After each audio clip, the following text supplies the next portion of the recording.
We saw earlier how we can solve this example by simplifying it and treating it as a univariate optimization problem. Now let's see how we can solve it as a Lagrange multiplier problem. The first step is to write down the problem in mathematical terms. In this case, we nearly have it in that form already, but it's always a good place to start. We're going to maximize utility. U equals x1 times x2 plus 2x1, subject to the budget constraint 4x1 plus 2x2 is equal to 60. The next step is to form the Lagrangian. We designate the Lagrange function by a curly L. It's equal to the objective function, x1 times x2 plus 2x1, minus lambda times g of x1, x2 minus c. That will be 4x1 plus 2x2 minus 60. The third step is to solve for the first order conditions. We differentiate the Lagrangian with respect to x1, so L1 prime. For the first term, we treat x2 as a constant and differentiate x1, so it'll be 1 times x2 plus 2 minus, it might help at this stage to expand the last term, so it will be minus lambda 4x1, and here we need to be careful with the sign, so it'll be minus lambda 2x2 plus 60. These two terms are constant with respect to x1. So our last term in this partial derivative will be 4 lambda, and we set that equal to 0. We differentiate the Lagrangian with respect to x2, it will be x1. The derivative with respect to x2 of the second term is 0. Skip that, so we minus 2 lambda is equal to 0. In this case, this term and this term are constants with respect to x2. Our third condition is the constraint, so we put 4x1 plus 2x2 is equal to 60. We can number the equations, 1, 2, and 3. From equation 1, just rearranging that, we'll have that x2 is equal to 4 lambda minus 2.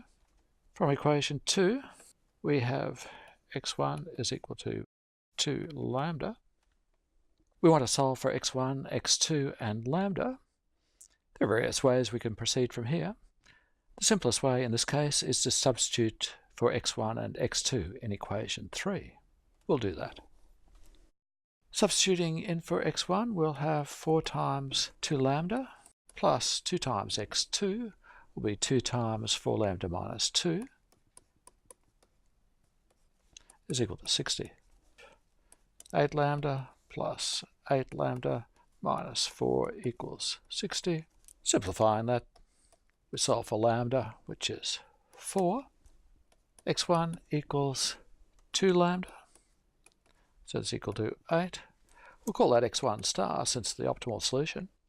And x2 star is equal to 4 lambda minus 2, and that's equal to 14. So we have our optimal values for x1 and x2, and a value for lambda. If we assume these optimal values are a maximum, we can find the consumer's maximum utility.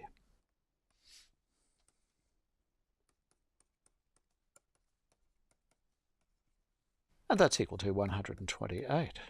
In the next module, we'll see how we interpret lambda, and in module 3, we'll look at the second order conditions, by which we can show that this stationary point is actually a local maximum.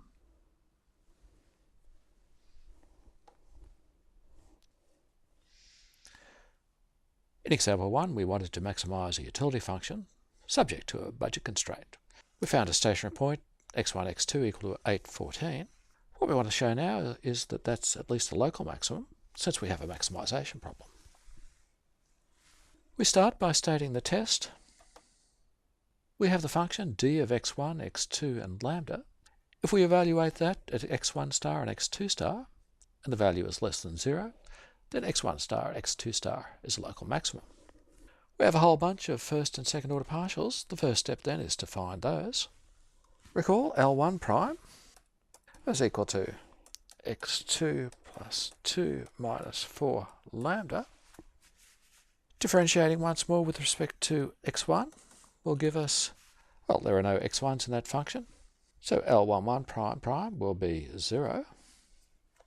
L2 prime is equal to x1 minus 2 lambda. Differentiating that once more with respect to x2, again, gives us 0. We can differentiate L1 prime with respect to x2 or L2 prime with respect to x1 to get L12 prime prime or L21 prime prime. L12 prime prime equal to L21 prime prime. That's equal to 1. The constraint was for x1 plus 2x2 is equal to 60. The first derivative, g1 prime, will equal 4. g2 prime will equal 2. So now we can substitute into our d function. That will equal, well, 0 times 2 squared minus 2 times L12, that was 1, times 4 times 2 plus 0 times 4 squared. And that's equal to minus 16.